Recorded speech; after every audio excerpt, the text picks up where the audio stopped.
comité de formation de la CCBA et il m'a été demandé de parler brièvement de la règle 74. C'est toujours 30 minutes en tas ou 30 minutes? À partir de maintenant. D'accord, merci.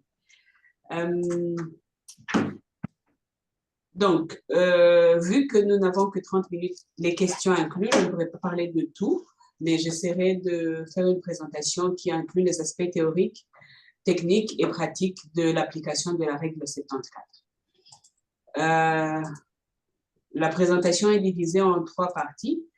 Une partie sur les aspects théoriques, qui peuvent tous être retrouvés dans le règlement, et une partie sur les aspects pratiques, qui sont aussi dans le règlement, et une troisième partie sur les aspects pratiques concrets, qui, eux, ne sont pas disponibles dans le règlement. C'est parti pour la première partie. Alors, en quoi consiste la règle 74? Vous m'excuserez par moment, je dirais 74 parce que c'est comme ça qu'on dit en français. Alors, la règle 74 est une règle d'application des statuts de Rome et elle permet à la Cour de découvrir la vérité lors des procès en cours. En résumé, la règle, elle était trop longue pour que je la recopie dans le PowerPoint. Elle est sur 2 pages dans le règlement.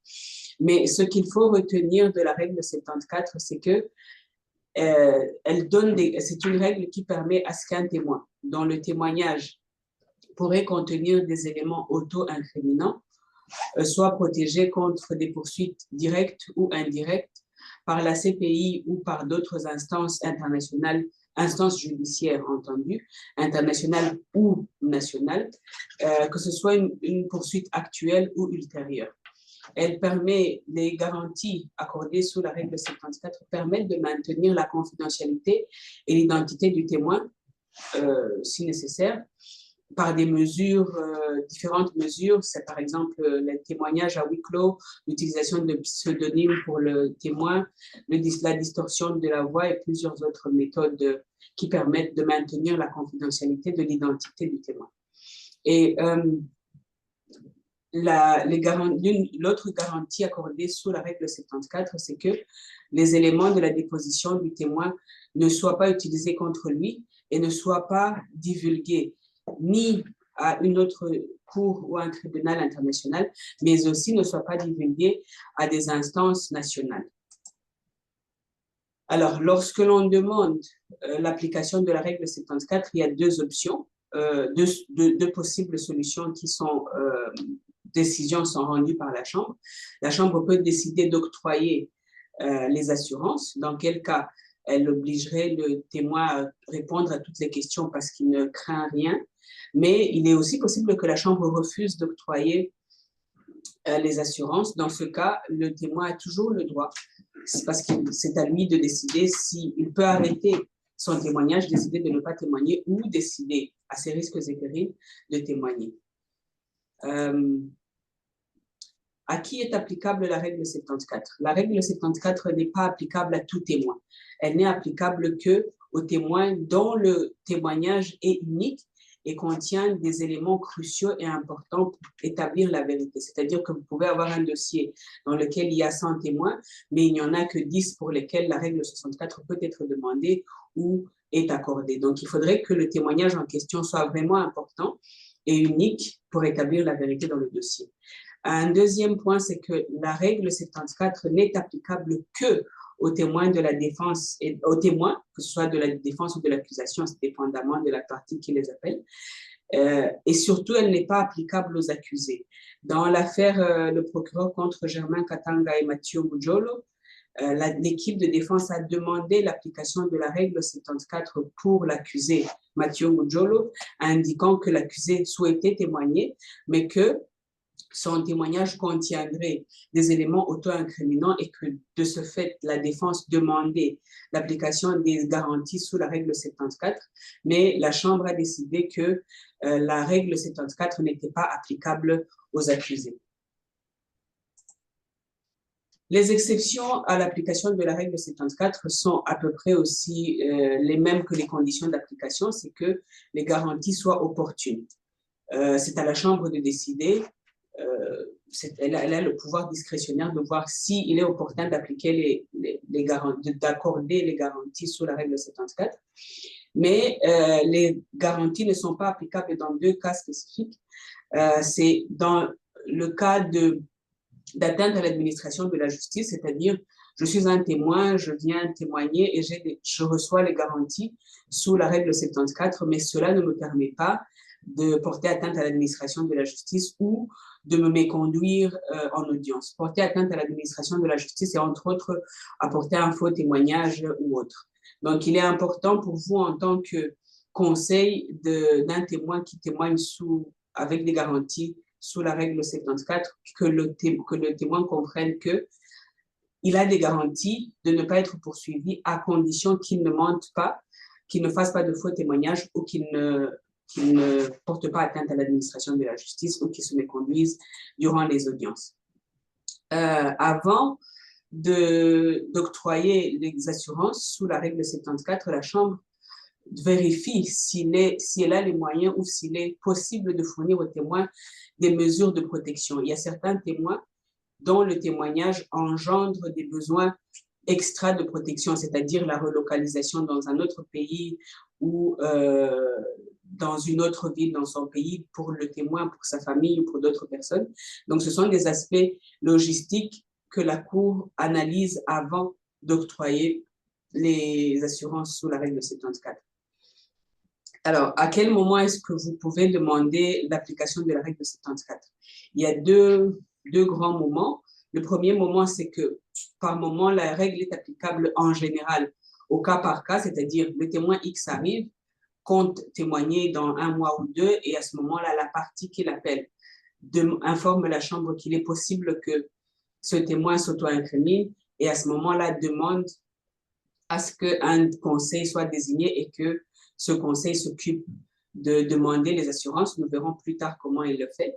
Il y a aussi une autre possibilité. Il y a certaines chambres, c'est toujours un pouvoir discrétionnaire de la Chambre, il y a certaines chambres qui demandent à la partie, par exemple, ils demandent à la défense ou à l'accusation, donnez-nous la liste des témoins que vous comptez appeler et qui sont, selon vous, susceptibles d'avoir besoin d'assurance sous la règle 74. Comme ça, nous avons une liste et la Chambre prend une décision globale qu'elle transmet à la section d'appui au conseil qui s'occupera à ce moment-là de trouver les conseils pour chacun des témoins.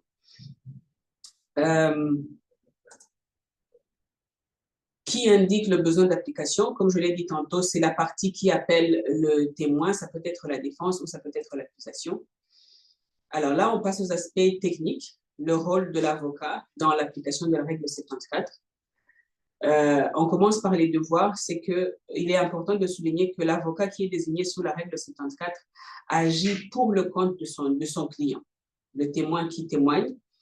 L'avocat désigné n'est pas subordonné ni à la section d'appui au conseil, ni à la partie qui l'appelle. C'est-à-dire que si une équipe de défense appelle un témoin et que vous êtes désigné comme avocat, vous n'avez pas de compte à rendre à la défense ou au procureur parce que c'est la partie qui appelle le témoin. Vous avez plutôt des comptes à rendre à votre client parce qu'il devient votre client. En tant qu'avocat, vous avez une responsabilité envers votre client, qui est le témoin, une responsabilité de confidentialité, de lui fournir des services de qualité, tout ce que vous savez en tant qu'avocat, tout ce que vous avez en général comme obligation en tant qu'avocat. Et aussi, c'est à vous de vous assurer qu'il n'y a pas de conflit d'intérêt. Mais en général, il ne peut pas y avoir de conflit d'intérêt parce que votre lettre de désignation indique clairement que votre désignation est limitée strictement aux questions d'auto-incrimination. Vous avez aussi un devoir de respecter les règles déontologiques qui vous sont applicables, vous en tant qu'avocat à votre barreau, mais aussi qui sont applicables au conseil qui preste devant la CPI. Votre compétence sous la règle 74, c'est que vous devez lire. En fait, vous agissez pour le compte de votre client. Donc, votre rôle principal, c'est de lire le matériel, de le comprendre et d'interagir. Vous servez de pont entre la chambre, la partie qui appelle le témoin et votre témoin. Ça, c'est un extrait d'une lettre de désignation qui, comme je le disais tantôt, indique que la désignation est limitée seulement pour ce témoignage dans ce dossier. Ça veut dire que si le client que vous assistez dans un dossier X est rappelé plus tard pour un dossier Y, ce n'est pas automatique que vous êtes l'avocat conseil désigné pour ce témoin-là dans une autre affaire. Ce que vous faites concrètement en tant qu'avocat désigné sous la règle 74, c'est que vous rédigez les requêtes au nom et pour le compte du client. Et vous soumettez ces requêtes à la Chambre. Mais pour être en mesure de rédiger ces requêtes, vous devez lire tout le matériel qui vous est remis. Le matériel qui vous est remis, ça peut être des documents écrits, ça peut être des enregistrements audio, des vidéos, des cartes, des photos. Donc, c'est à vous de lire tout ce matériel pour comprendre, pas pour comprendre toute l'affaire, mais pour comprendre quels aspects portent, sur quel thème ou sur quels aspects le témoignage de votre client peut l'auto-incriminer. Le contenu de la requête, je pense qu'on pourra circuler une requête, un modèle de requête qui est déjà disponible sur le site internet de la Cour, mais c'est que votre requête doit être détaillée et claire. Détaillée, c'est-à-dire, je demande l'application des assurances sous la règle 74 pour tel thème, pour tel sujet que le témoin abordera. Et aussi, vous devez indiquer si vous demandez le huis clos partiel ou total, soit pour tout, le huis clos total, c'est pour tout le témoignage, ou partiel pour certains thèmes. C'est à la Chambre de décider ce qu'elle vous octroiera. Vous pouvez aussi demander des mesures additionnelles si elles ne sont pas déjà applicables, mais en général, elles le sont, c'est-à-dire l'utilisation de pseudonymes, le fait que la voix soit distordue et qu'on ne puisse pas reconnaître le témoin, parce qu'il y a des témoins qui peuvent faire l'objet de poursuites judiciaires dans leur pays des suites de leur témoignage à la CPI. Dès que vous avez fini de rédiger la requête, il vous revient à vous en tant qu'avocat de soumettre la requête. La CPI est une cour électronique, donc elle a un système électronique de soumission de requête. Lorsque vous êtes désigné, la section d'appui au conseil vous apporte un appui, vous explique comment le faire et peut aussi prendre rendez-vous avec le service d'informatique IT pour qu'il vous aide qu'il vous montre comment soumettre la requête à travers le système électronique de la Cour. Mais il est important de souligner que vous avez un devoir de confidentialité parce que ce n'est pas parce qu'une personne de l'IT ou de l'informatique vous aide qu'elle doit prendre connaissance de ce qu'il y a dans votre requête. Alors, les aspects concrets, logistiques, lorsque l'on vous appelle madame, monsieur, maître, vous êtes désigné comment ça se fait pour être désigné en tant que conseil sous la règle 74. La première étape, c'est que la partie qui appelle le témoin indique qu'elle a besoin, que pour le témoin X, il y a une possibilité d'auto-incrimination et que donc le témoin en question a besoin d'un avocat conseil. Donc la partie, que ce soit le procureur ou la défense, informe la section d'appui au conseil, CSS en anglais, et lui dit j'ai besoin d'un avocat conseil pour le témoin X. La section CSS d'appui au conseil contacte les avocats. C'est à CSS de choisir ou de contacter quelques avocats pour voir qui est disponible. Donc, vous recevez, vous, en tant qu'avocat, un email qui vous demande, maître, êtes-vous disponible à la date du 1er au 5 avril 2025 et vous répondez, c'est à vous de répondre et de dire oui, je serai là ou je ne serai pas disponible. Dès que vous avez répondu que vous êtes disponible, on vous demande, on vous indique dans quel dossier il s'agit pour que vous indiquiez si vous avez des cas d'incompatibilité ou de conflit d'intérêt. Dès que vous confirmez que non, je n'ai aucun conflit d'intérêt dans ce dossier, alors CSS, vous recevez la désignation. Je pense que sur la page suivante, vous recevez, la chambre CSS informe la chambre que vous êtes disponible, donne à la chambre vos détails et ensuite la chambre prend une décision de désignation. Donc, vous recevez une lettre de désignation qui dit « Maître, vous avez été désigné pour défendre le témoin X dans l'affaire Y sous la règle 74 ». Dès que vous recevez cet email de confirmation de désignation, vous vous rendez à la cour. Vous devez vous rendre à la cour parce que c'est important. Pour accéder au bâtiment, il y a des règles sécuritaires, regarder les vidéos de sécurité, blablabla. Obtenir un badge, parce que ce badge vous sera utile au moment de participer aux audiences. Éventuellement, pour ceux qui le désirent, avoir un bureau duquel vous pouvez travailler pendant que vous serez en train d'assister le témoin. Il y a certains témoins pour lesquels les témoignages durent 1 jour ou 2, mais il y en a d'autres pour lesquels les témoignages durent 2-3 semaines. Donc, vous avez besoin d'un bureau où travailler et la section de la plus haute conseil vous le donnera. Et aussi, c'est pour paramétrer votre téléphone, votre ordinateur pour avoir accès au matériel. Parce que dès que vous êtes désigné, la partie qui appelle le témoin vous communiquera de manière électronique les éléments liés à la déclaration du témoin.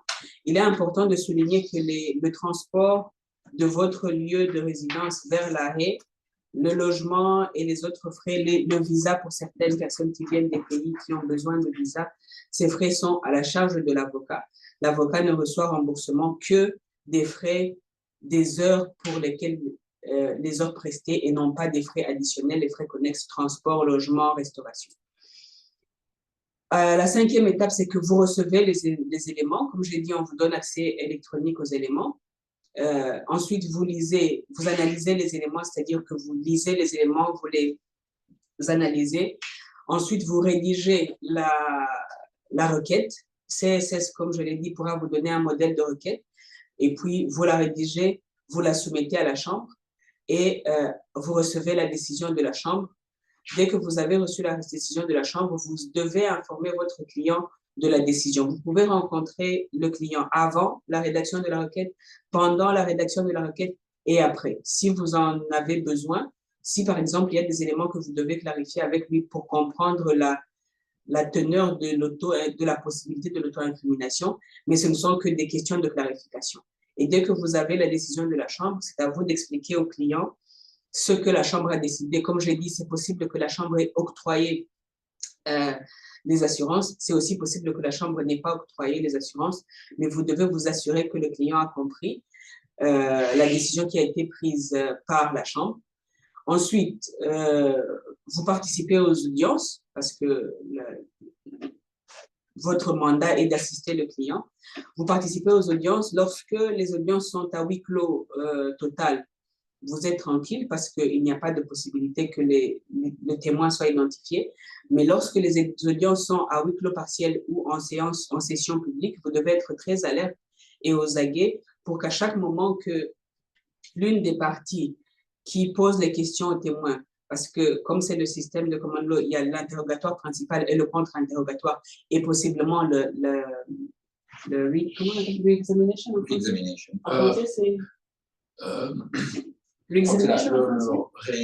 L'interrogatoire complémentaire. L'interrogatoire complémentaire et le recross, ce serait quoi en français? En fait, c'est l'interrogatoire complémentaire, c'est si jamais il y a re-examination en anglais, c'est si jamais la partie appelante, après le contre-interrogatoire, estime qu'il y a des choses sur lesquelles elle doit revenir, elle peut demander à avoir un interrogatoire complémentaire. Oui, et dans ce cas, le recross examination, ce serait quoi en français? Moi, je dis interrogatoire complémentaire. Ok, d'accord.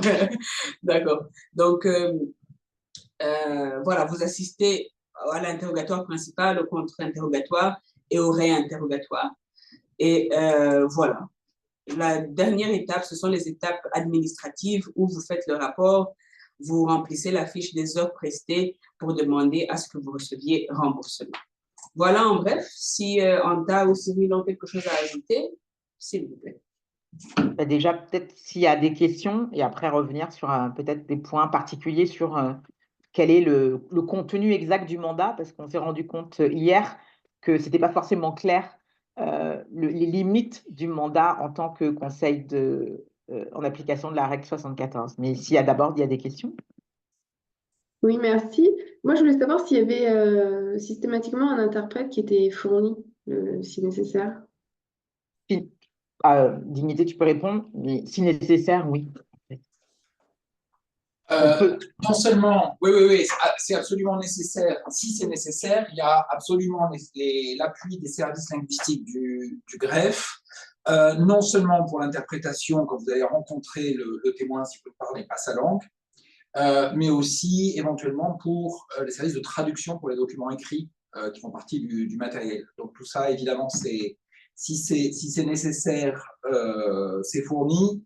Bien évidemment, ça signifie que les compétences linguistiques des conseils est un élément important dans leur sélection par le greffe. S'il y a parmi les personnes disponibles des conseils qui parlent la langue du témoin, bien évidemment, ça va être un critère important dans la sélection. Et je rajouterais que parfois, ça c'est important, hein, parce qu'il y a des gens qui se disent bilingues ou qui disent très bien parler le français, et en fait, on se rend compte que c'est pas du tout le cas. Il ne faut pas hésiter à signaler pour que le conseil soit rendu utile, parce qu'il y a des gens qui se débrouillent, et on l'a vu malheureusement, qui ont témoigné, qui témoignent parfois en français, et en fait, ça ne va pas, ils ne comprennent pas la subtilité des questions, etc. Et ça peut être aussi à cette étape-là un moyen de le signaler, quoi. Peut-être pour compléter, c'est que il y a deux niveaux de traduction. Le premier niveau, c'est lorsque vous avez des éléments sont souvent en français et en anglais, donc vous prenez la version qui vous arrange. Donc vous avez un transcrit qui est en français et en anglais, et qu'en audience, il y a une traduction directe, donc à n'importe quel moment, vous avez la traduction. Mais si vous avez besoin d'une traduction lors de votre entretien avec le client, vous pouvez le demander, comme l'a dit Anta et Cyril. Anta, je m'approche de l'écran parce que je ne vois rien de loin. Il y a ici, le slide ici indique les limites du mandat. J'ai mis un extrait en anglais, je n'avais pas l'extrait en français, mais dans le troisième bullet point, c'est un extrait d'une lettre de désignation qui dit « Je vous informe que vous avez été désigné en tant que conseil pour le témoin ceci, cela, et que votre mandat consiste à notifier le témoin des provisions de la règle 74 et de lui accorder un appui indépendant qualifié, un appui judiciaire indépendant qualifié dans une langue qu'il ou elle comprend. La raison de votre désignation est strictement limitée aux questions d'auto-incrimination et ne couvre pas d'autres aspects du témoignage et qui ne devraient donc pas être discutés entre le témoin et vous durant vos réunions, vos rencontres. Le quatrième bullet point en bleu dit soyez informés que votre désignation est limitée au mandat et aux dates reprises si haut dans la lettre et ne peuvent en aucun cas signifier que vous assisterez le client dans d'autres interviews ou dans d'autres dossiers devant la cour. Je pense que c'est la clarification que tu voulais, Anta.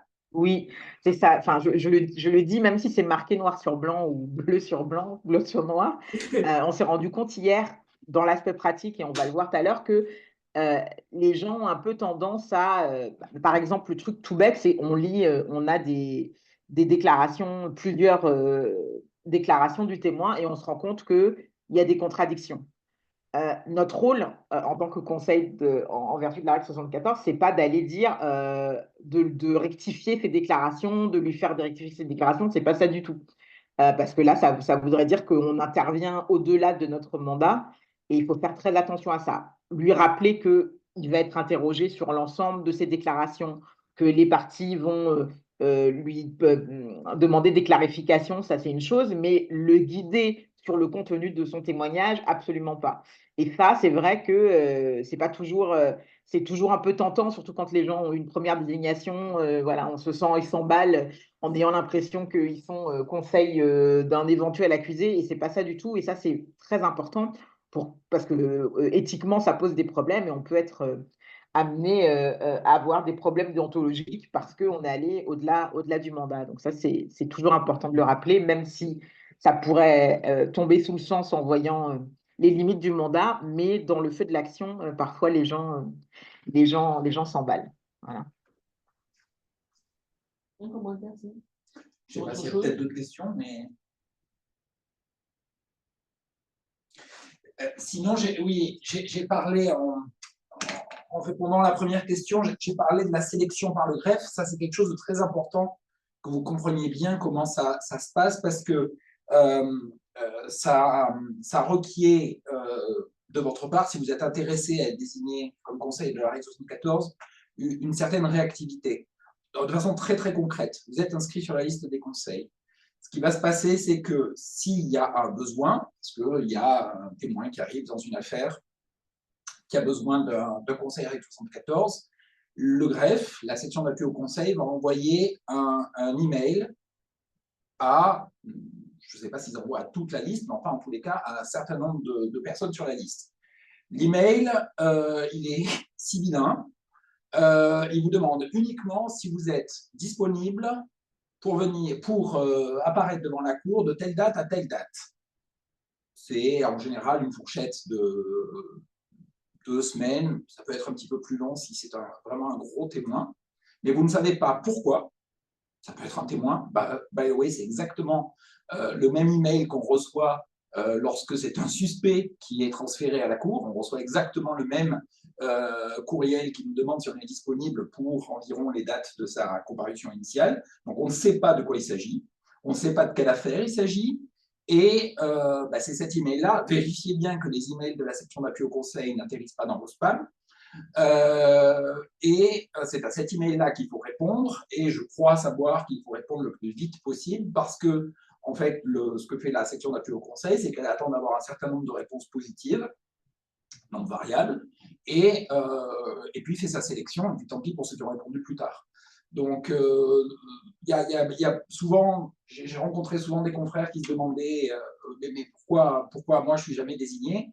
C'est peut-être parce que il n'y a pas eu de réponse, soit l'email est parti dans les spams, soit ils n'ont pas répondu à temps.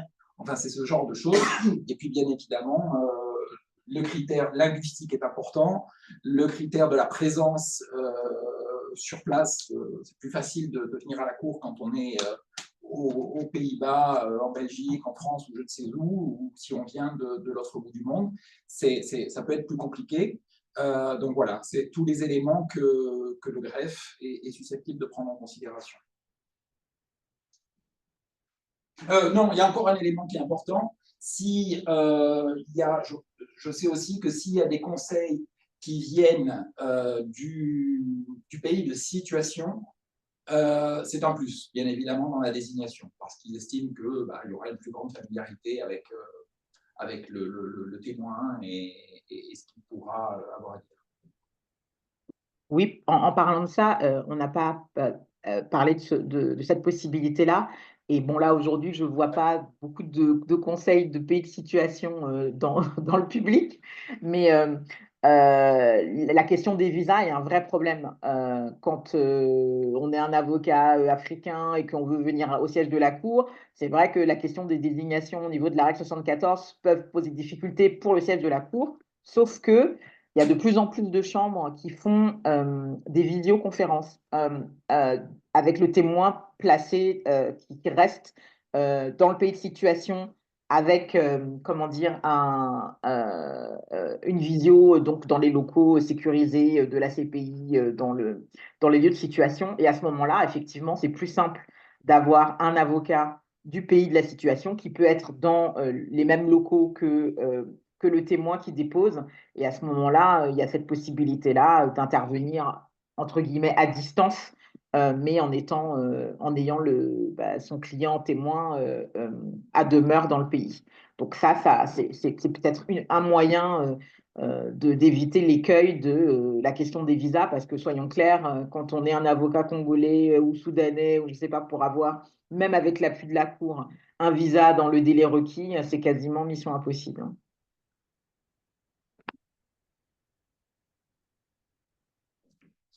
Et il y a encore une chose à rajouter, il y a ça dépend d'une affaire à l'autre, de la pratique de la chambre, etc. Mais non, enfin, je pense dans la majorité des affaires, il y a aussi un autre moment où l'avocat Règle 74 intervient, dont on n'a pas parlé, c'est la phase de préparation du témoin. la partie qui appelle le témoin, dans certaines affaires, pas dans d'autres, est autorisée à avoir une session de préparation avec son témoin avant qu'il comparaisse devant la chambre. C'est une session dans laquelle le témoin va pouvoir relire, ou on va lui relire ses déclarations, on va lui expliquer comment les choses vont se passer, etc.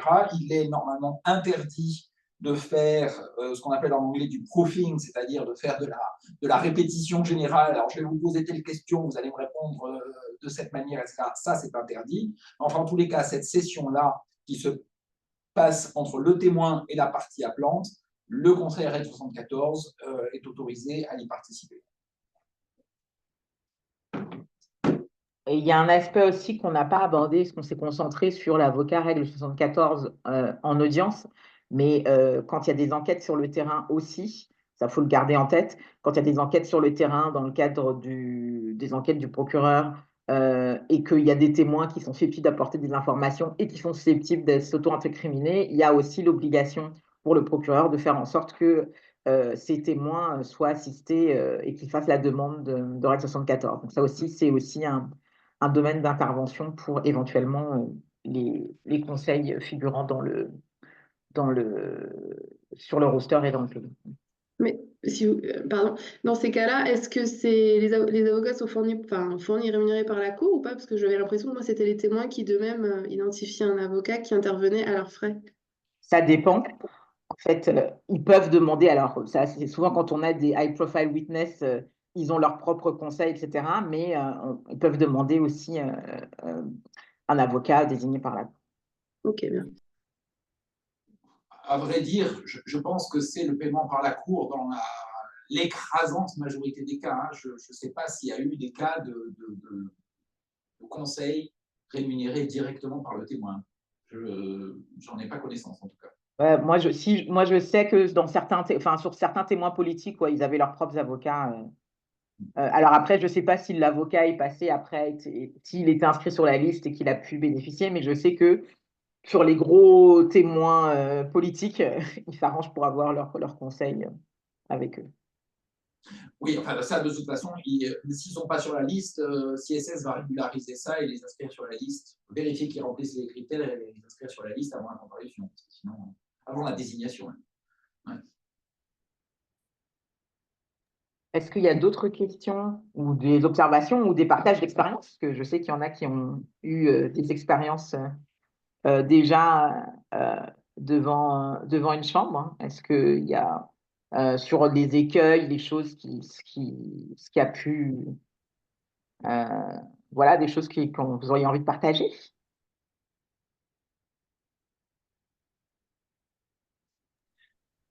Juste pour ceux qui n'en sont jamais intervenus devant la cour, Dignité, est-ce que tu peux juste précisément rappeler comment se passe l'intervention? Quand on est dans la salle d'audience et qu'on veut prendre la parole, concrètement, comment on fait? D'accord, merci Anta. Donc, lorsque vous êtes en audience, vous êtes assis à un endroit où le témoin peut vous voir.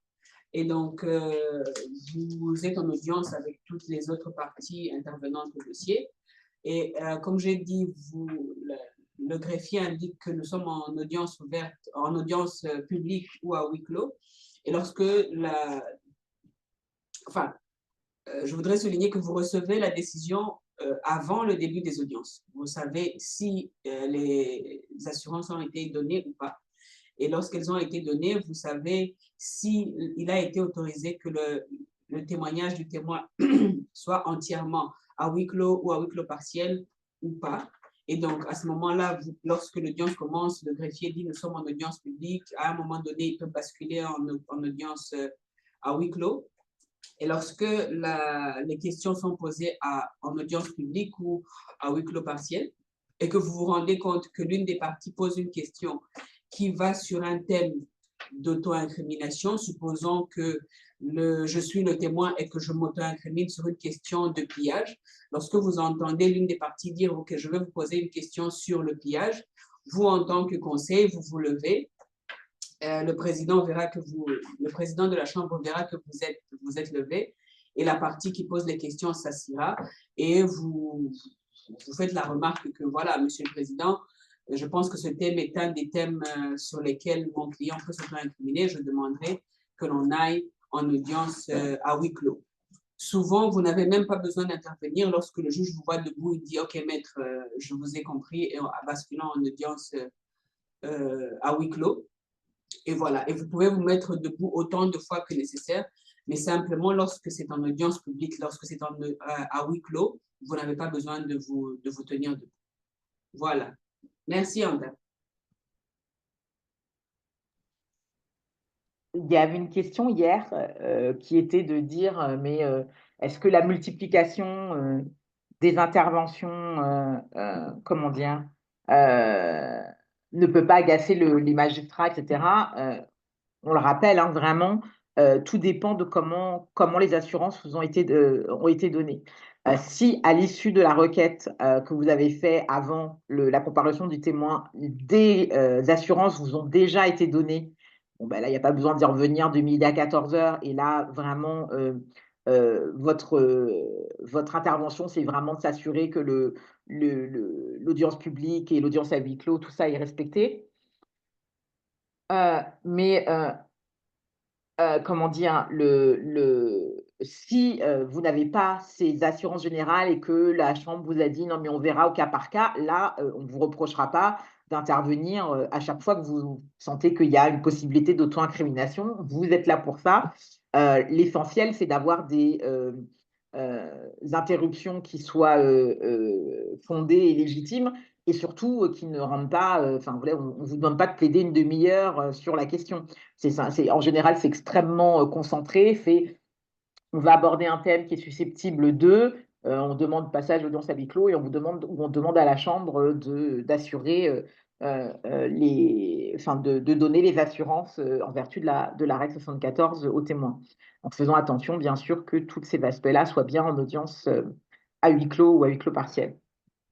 Un petit point, Pardon. je vais ajouter un point, c'est que si il est possible que le témoin ait déjà commencé à donner une réponse auto-incriminante en audience publique, à ce moment-là, lorsque vous vous levez, que vous dites au juge, je voudrais que l'on passe en audience à huis clos, vous demandez aussi que la question ou peut-être ou le début de la réponse du témoin soit expurgé de la version publique du transcrit, parce qu'à chaque fin de journée, il y a un transcrit qui résume l'audience.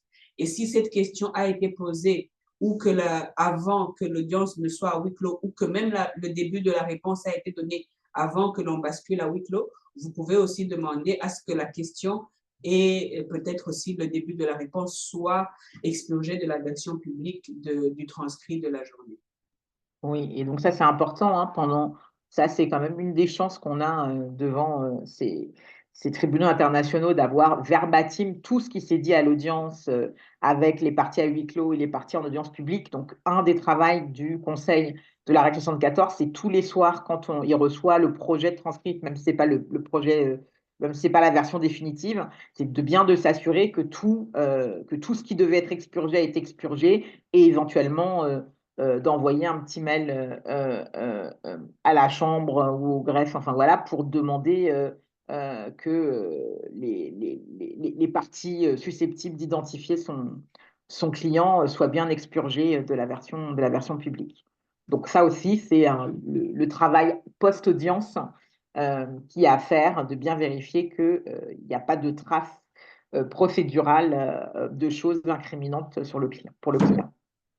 Parce que ça, c'est important de le rappeler, hein, les assurances que la Chambre donne, c'est des assurances de confidentialité, etc. Mais s'il y a des choses qui malheureusement fuitent et que au niveau national, il y a des poursuites qui sont susceptibles d'être faites, la Cour, elle ne pourra pas faire malheureusement grand-chose. Donc, la question de la vigilance sur les détails incriminants qui peuvent fuiter, elle est fondamentale pour l'avocat de règle 74 parce qu'il y a des garanties que la Chambre peut donner devant la CPI, mais qu'elle ne peut pas donner pour les juridictions nationales. Et ça, c'est un point qui peut être problématique quand il y a des fuites.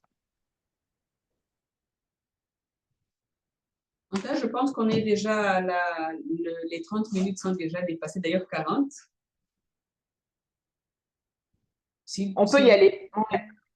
Alors, je ne sais pas si vous avez, juste dans la préparation de l'exercice, qu'il y a des gens qui se sont focalisés plus sur un témoin, Bellingham ou Merson, où vous avez travaillé les deux témoins de façon similaire, juste pour savoir si on peut se faire un dispatch. Moi, c'est plus Merson. OK. Est-ce qu'il y a quelqu'un qui était plus Bellingham? Moi aussi, c'était plus Merson, mais OK.